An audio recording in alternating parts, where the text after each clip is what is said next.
بسم الله الرحمن الرحيم. الرحمن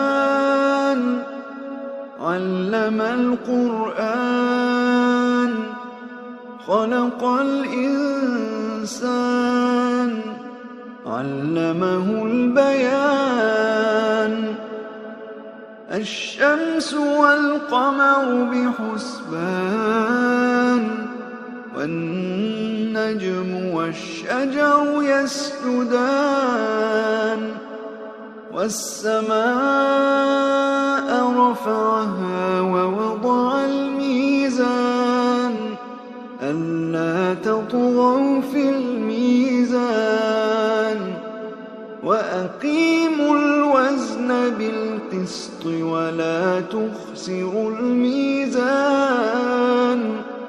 والأرض وضعها للأنام فيها فاكهة والنخل ذات الأكمام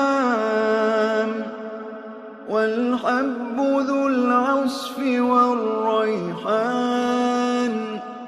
فبأي آلاء ربكما تكذبان خلق الإنسان من صلصال كالفخار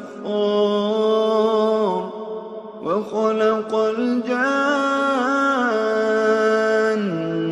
من مارج من نار فبأي آلاء ربكما تكذبان رب المشرقين ورب المغربين فبأي آلاء ربكما تكذبان مرج البحرين يلتقيان بينهما برزخ لا يبغيان فبأي آلاء ربكما تكذبان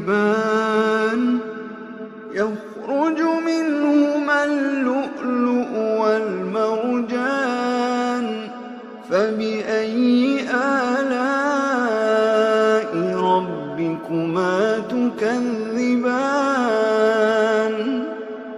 وله الجوار दुआ गो हूँ कि अल्लाह रब्बुल आलमीन हम सब को हर किस्म के नुकसान से महफूज रखे। अपना और अपने इस चैनल का ख्याल रखिएगा। अल्लाह हाफिज़।